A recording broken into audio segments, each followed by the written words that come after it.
Hi, welcome to Prasad educare. మరి ఈ వీడియోలో మనం 10th క్లాస్ పిల్లలు ఎగ్జామ్స్ రాసి అందరూ మంచి మార్కులతో పాస్ అయ్యారు. మంచి రిజల్ట్స్ వచ్చాయి అన్ని స్కూల్స్లో కూడాను. ఎక్సెప్ట్ హిందీ చూసుకుంటే అన్ని సబ్జెక్ట్స్లో ఆల్మోస్ట్ తెలుగు, మ్యాథమెటిక్స్ అందరూ సెంటమ్ స్కోర్ చేశారు. సోషల్ కూడా ఆల్మోస్ట్ మంచి మార్కులు వచ్చాయి. ఒక హిందీలో కొంచెం డ్యామేజ్ అయిన అందరికి కూడాను. Of course no issue, all have got very good results. అందరికీ నా శుభాభినందనలు మరియు కంగ్రాచులేషన్స్. మరి ఈ వీడియోలో 10th క్లాస్ అయిపోయిన తర్వాత, అంటే మన సిస్టమ్ మీకు అందరూ తెలుసు, 1 to 10th మనది స్కూల్ సిస్టమ్. +1 +2 అంటే 11th 12th క్లాస్ మనం ఇంటర్మీడియట్ అంటాం. ఇక్కడ వేరే స్టేట్స్లో డిఫరెంట్ వాటితో పిలుస్తారని చెప్పి నేను చెప్పాను ఆల్రెడీ. మరి ఈ గ్రూపుల్ని మనం ఏ విధంగా చూస్ చేసుకోవాలంటే, రోజులు మారిపోయాయి. ఇప్పుడు ఇంటర్మీడియట్ అని ఎవరు పిలవట్లేదు. పొరపాటు మీ ఫ్రెండ్స్ మిమ్మల్ని అడిగినా కానీ ఏం చదువుతున్నావు అని అంటే మీరు చెప్పే మాటలు కూడా ఎలా ఉన్నాయంటే, ఇప్పుడు నీట్ ప్రోగ్రాంలో ఉన్నాను, ఐఐటి ప్రోగ్రాంలో ఉన్నాను, సిఎఫ్ ప్రోగ్రామ్, ఈ విధంగా అందరూ చెప్తున్నారు. కానీ నేను intermediate first year second year అని ఎవరు చెప్పలేదు. ఇంటర్మీడియట్ అనే పదాన్ని అందరూ మర్చిపోయే పరిస్థితి దేశంలో వచ్చింది. అంటే ఎప్పుడైతే మన కంట్రీలో IIT, JEE and NEET programs, N E E T, NEET ఈ ప్రోగ్రామ్స్ వచ్చాయో, అంటే కాంపిటేటివ్ ఎగ్జామ్స్ వచ్చాయో, అందరూ కూడా ఖచ్చితంగా వీటిని ఫాలో కావాల్సిన అవసరం ఏర్పడింది.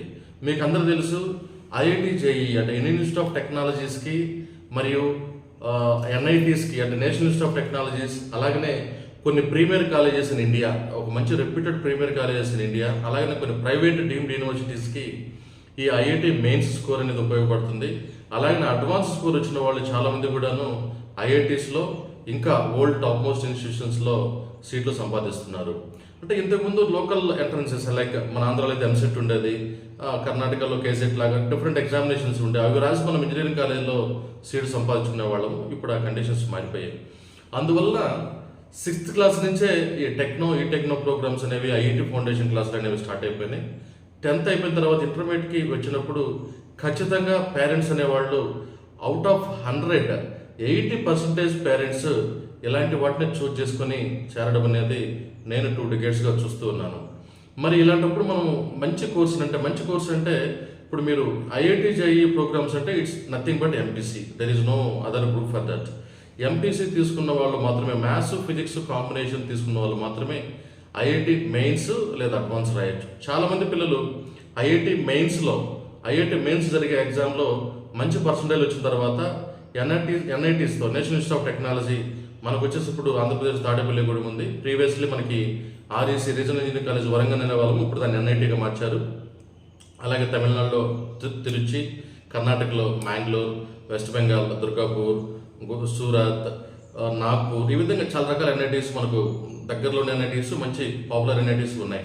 మంచి మెయిన్స్ కోర్స్ వచ్చిన తర్వాత చాలామంది వాటితో అడ్జస్ట్ అయిపోయి ఎన్ఐటీలో చేరిపోతున్నారు. చాలామంది పిల్లలు మళ్ళీ అడ్వాన్స్కి వెళ్ళి మంచి ర్యాంకులు సంపాదించి, మంచి ర్యాంకులు క్రాక్ చేసి వాళ్ళు డిఫరెంట్ ఐఐటీస్లో చేరుతున్నారు. మీరు చూస్తే ఐఐటీలో చదివిన ఒక పిల్లవాడికి యావరేజ్గా ఒక మంచి ప్యాకేజ్, అంటే క్రోర్స్లో ప్యాకేజ్ ఉండడం అనేది మీరు అందరూ చూస్తూ ఉన్నారు. ఐఐటి బాంబే, ఢిల్లీ, మెడ్రాస్, ఖరగ్పూర్, రూర్కెలా, ఇవన్నీ కూడా మంచి ఫేమస్ ఐఐటీస్. ఇవన్నీ కూడా మంచి పిల్లలు వాటిలో చేరి ఒక మంచి గోల్ తోటి ముందుకెళ్ళి ప్రపంచ ప్రఖ్యాతిగాంచిన సంస్థలలో సిఇఓ పోస్టులు అవన్నీ కూడా వాళ్ళు సెలెక్ట్ చేసుకుంటున్నారు. ఇప్పుడు మీరు చూస్తే Sundar Pichai is a graduate from IIT Kharagpur. But in spite of, అంటే అంత చదువుకున్నది వేరు, చేసే ఉద్యోగం వేరైనప్పటికీ ఇప్పుడు అదే నేను చెప్పబోతున్నాను. అంటే ఈ ఇంజనీరింగ్ కోర్సులు ఎవరైతే చేస్తున్నారో, ప్రపంచం అనేది ఇప్పుడు కంప్యూటర్సే రన్ చేస్తున్నాయి ప్రపంచాన్ని. మీకు అందరికీ తెలుసు, కంప్యూటర్ లేకపోతే మనకి ఒక హ్యాండిక్యాప్డ్ లాగా అయిపోయే పరిస్థితి ఏర్పడిపోయింది.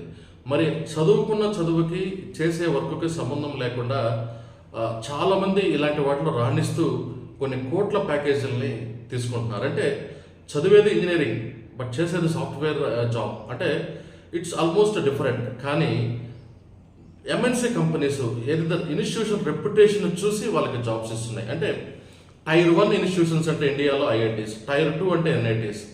మ్యాక్సిమం మీరు చూసుకుంటే ఎంఎన్సీస్లో ఉండే సిఇఓస్ కానివ్వండి, సిఎఫ్ఓస్ కానివ్వండి, డిఫరెంట్ హైరార్కీలో ఉండే పర్సన్స్ అందరూ కూడాను Tier 1, Tier 2 ఇన్స్టిట్యూషన్ నుంచే అందరూ ఉంటారు అనేది 100% ఇది సర్వేలు తెలిసిన విషయం.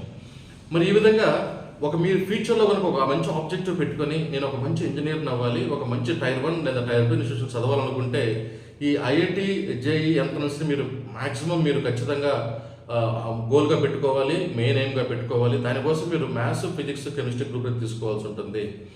అది మరి ఎక్కడంటే మీరు ఇప్పుడు నేను స్కూల్స్ గురించి చెప్పాను, 10th క్లాస్ లోపల ఎలా సెలెక్ట్ చేసుకోవాలి. ఇంటర్మీడియట్ కూడా మనం మెయిన్గా చూసుకోవాల్సింది సెక్షన్కి ఎంతమంది ఉన్నారనో, అక్కడ ప్లే గ్రౌండ్ ఉందనో లేదో, కంప్యూటర్లు ఇవన్నీ కాదండి. అక్కడ ఎంతమంది సక్సెస్ రేటు సాధిస్తున్నారు అంటే అవుట్ ఆఫ్ 100 మీరు చేరబోయే కోర్సులో ఎంతమందికి యావరేజ్గా గవర్నమెంట్ సీట్లు సాధిస్తున్నారు. Private college that is all different. So out of ఒక 100 స్టూడెంట్స్ ఒక సెక్షన్లో ఉంటే మినిమం ఎంతమందికి ఐఐటీలు, ఎన్ఐటీలు వస్తున్నాయనే విషయాన్ని మీరు ఖచ్చితంగా పరిగణలోకి తీసుకోవాలి. ఇది ఒక్క పారామీటర్ని కనుక మీరు ఇంటర్మీడియట్ కాలేజీలో కనుక పాటిస్తే మీరు ఒక మంచి కాలేజీని చూజ్ చేసుకున్న వాళ్ళు అవుతారు. అంటే దీనికి ప్రధాన కారణం అక్కడ ఉండే ఫ్యాకల్టీ అండ్ వాళ్ళు ఫాలో అయ్యే ఎగ్జామినేషన్ సిస్టమ్, ఆ micro level preparation, nano level preparation, ఇవన్నీ కూడా మీకు ఖచ్చితంగా దోహదపడతాయి. ఇది ఎంపీసీ పార్ట్. అంటే చాలామంది పిల్లలు, నేను ఇంకొక విషయం కూడా చెప్పదలుచుకుంటే ఏంటంటే మ్యాథమెటిక్స్ అనేది ఒక లాజికల్ అండ్ ఒక రీజనింగ్ థింకింగ్ని పెంచుతుంది. కాబట్టి లైఫ్లో మ్యాథమెటిక్స్ చాలా ఇంపార్టెంట్. ఒకవేళ మీరు మంచి ఇన్స్టిట్యూషన్స్లో ఇంజనీరింగ్ రాకపోయినా, టైర్ 1, టైర్ 2 ఇంజనీరింగ్ రాకపోయినప్పటికీ ఈ మ్యాథ్స్ నాలెడ్జ్ మీకు ఉండడం వల్ల లైఫ్లో సక్సెస్ రేట్ అనేది మీకు ఎప్పుడు కూడా అందుతుందనేది నేను చెప్పబోతున్నాను. ఎందుకంటే మ్యాథమెటిక్స్ చదువుకున్న పర్సన్స్ ఎప్పుడు కూడా లైఫ్లో మ్యాక్సిమం తక్కువ స్థాయిలో ఉండరు. అలాగనే నెక్స్ట్ మీ కళ్ళ ముందుండే మీకు కనిపించే గ్రూపు నెక్స్ట్ ఆబ్వియస్లీ బైపీసీనే. బైపీసీ అనగా అందులో మ్యాథ్స్ ఉండదు. అంటే బైపీసీ చేరే పిల్లలు చాలా మందిలో, అంటే అవుట్ ఆఫ్ 100 ఒక 40 మెంబర్స్కి మ్యాథ్స్ అంటే ఇష్టం ఉండకపోవచ్చు అని మేము అనుకునే ఒక ఒపీనియన్. అంటే it may not be correct, but ఇంత ముందు రోజు అది జరిగేది. ఇప్పుడు కూడా చాలామంది మాకు మ్యాథ్స్ వద్దు, ఇంకా నేను బైపీసీ చదవాలనుకుని చాలామంది వస్తున్నారు. బట్ మ్యాథ్స్ అనే దాని మీద ఇంట్రెస్ట్ లేకపోతే మీరు నీట్లో కూడా రాణించడం చాలా కష్టం. ఎందుకంటే always physics and chemistry, other subjects and related to mathematics only. మీరు ఫిజిక్స్లో concept based questions NEET program, light ప్రోగ్రామ్లో చూడలేరు. ఆల్ డెరివేషన్స్, క్యాలిక్యులేషన్స్ ఇవే ఉంటాయి. సో అందువల్ల మ్యాథ్స్ మీద మక్కువ పెంచుకోమని అందరి పిల్లలకి నేను సలహా ఇస్తున్నాను. పేరెంట్స్ కూడా ఆ విధంగానే అందరినీ డ్రైవ్ చేయాలి. అదేవిధంగా నీట్ ప్రోగ్రామ్ మీ అందరూ తెలుసు, 720 మార్కులకు 720 మార్క్స్ కింద పెడతారు.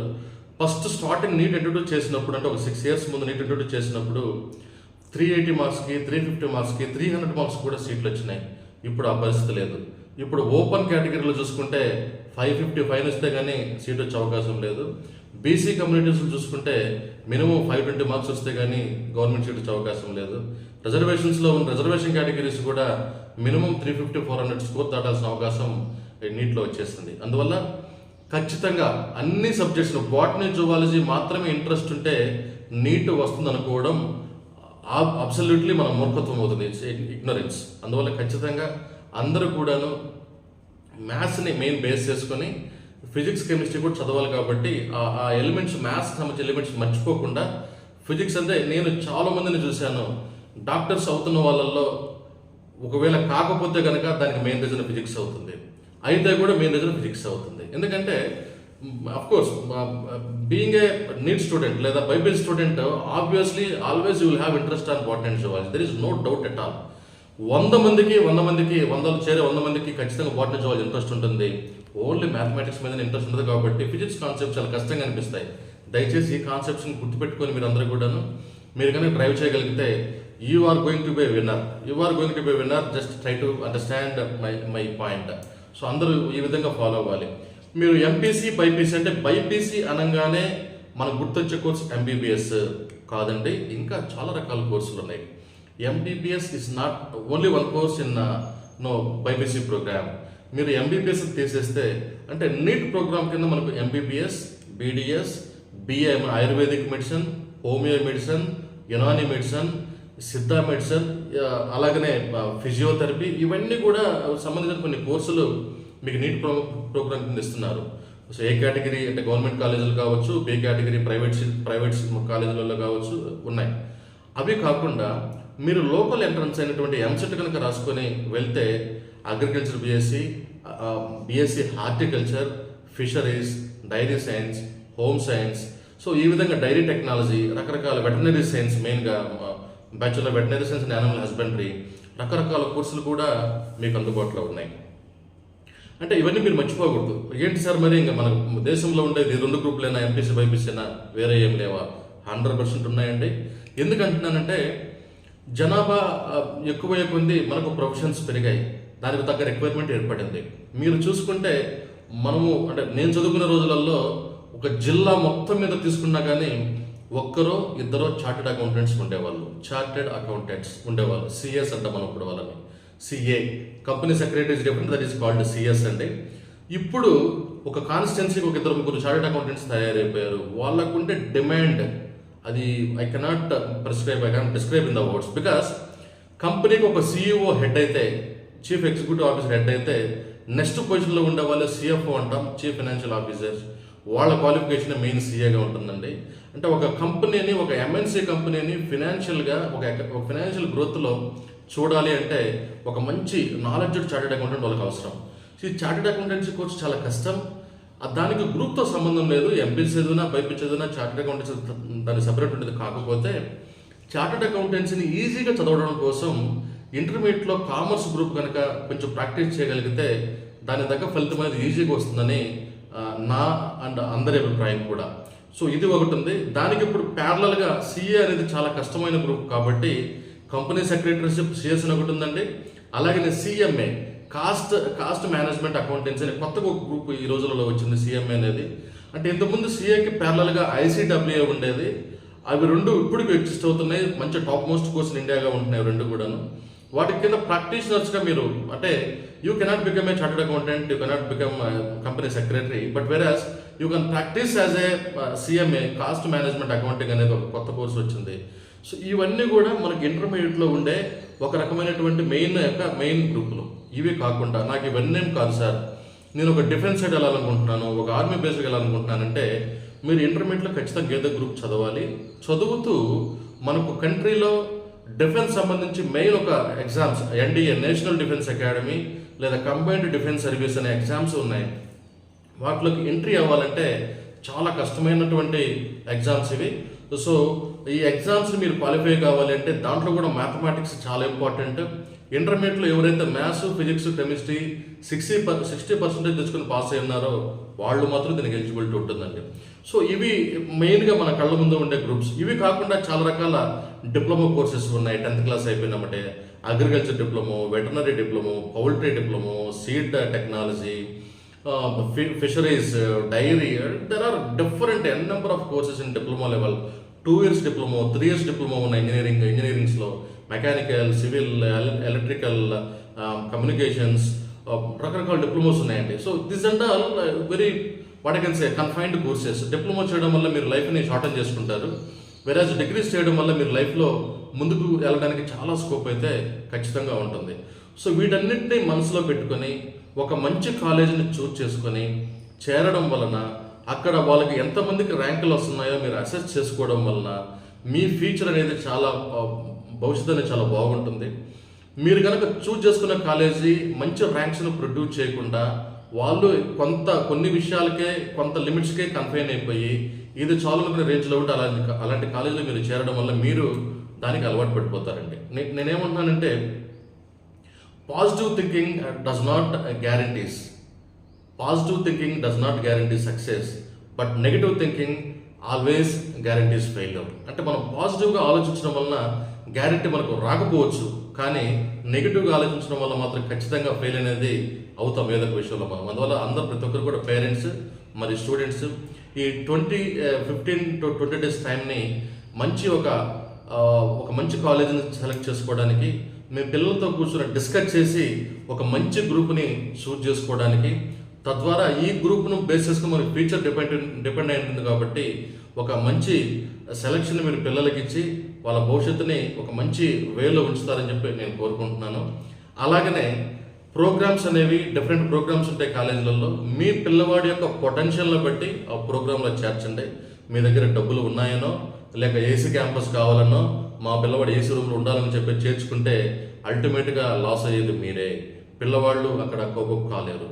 లాస్ట్ బట్ నాట్ లీస్ట్ అండి, ఇలాంటి కాంపిటేటివ్ కోర్సెస్లో మీరు చేర్చాలనుకున్నప్పుడు మ్యాక్సిమం సక్సెస్ రేటు రెసిడెన్షియల్ క్యాంపస్లో ఉండే పిల్లవాళ్ళకి వస్తుందనేది 100% ట్రూత్. ఇది అబద్ధమైతే కాదు. అలాగనే 1 to 10th క్లాస్ లోపు పిల్లల్ని మీ దగ్గర ఉంచుకోండి. చిన్న పిల్లల్ని తీసుకుపోయి హాస్టల్లో వేయాల్సిన అవసరం పెద్దగా ఉండదనేది నా యొక్క అభిలాష. ఇంటర్మీడియట్లో ఖచ్చితంగా మీరు రెసిడెన్షియల్ క్యాంపస్లో ఉంచడం వలన మీకు second Saturdays, Sundays, 1 day festival holidays, ఇలా evening night time wasting matters in the home, ఇవన్నీ కూడా కలిసి రావడం వలన వర్క్ అండ్ స్టడీ ప్రొడక్టివిటీ ఎక్కువయ్యి పిల్లలకి ర్యాంకులు రావడానికి బాగా దోహదపడుతుంది అనేది మా యొక్క ఎక్స్పీరియన్స్లో తేలిన నిజం. అందువల్ల దయచేసి అందరూ కూడా ఈ విషయాన్ని గుర్తుపెట్టుకొని ఒక మంచి గ్రూప్ని, ఒక మంచి కాలేజీని సెలెక్ట్ చేసుకోండి. మీకు ఎలాంటి డౌట్స్, గ్రూప్స్ వైజ్గా డౌట్స్ ఉన్నా, కోర్సు డౌట్స్ ఉన్నా కానీ ఈ ఛానల్ని సబ్స్క్రైబ్ చేసి ఒక మెసేజ్ చేయండి. డెఫినెట్గా నేను రెస్పాండ్ అయ్యి నాకు ఎక్స్పీరియన్స్లో ఉన్నటువంటి ఖచ్చితంగా ఒక మంచి సలహాని మీకు అందరికి ఇవ్వగలనని కోరుకుంటున్నానండి. Thank you. ఈ ఛానల్ని మరి ఇంకా మంచి వీడియోస్ కోసం అందరూ సబ్స్క్రైబ్ చేయండి, షేర్ చేయండి, లైక్ చేయండి. Thank you very much.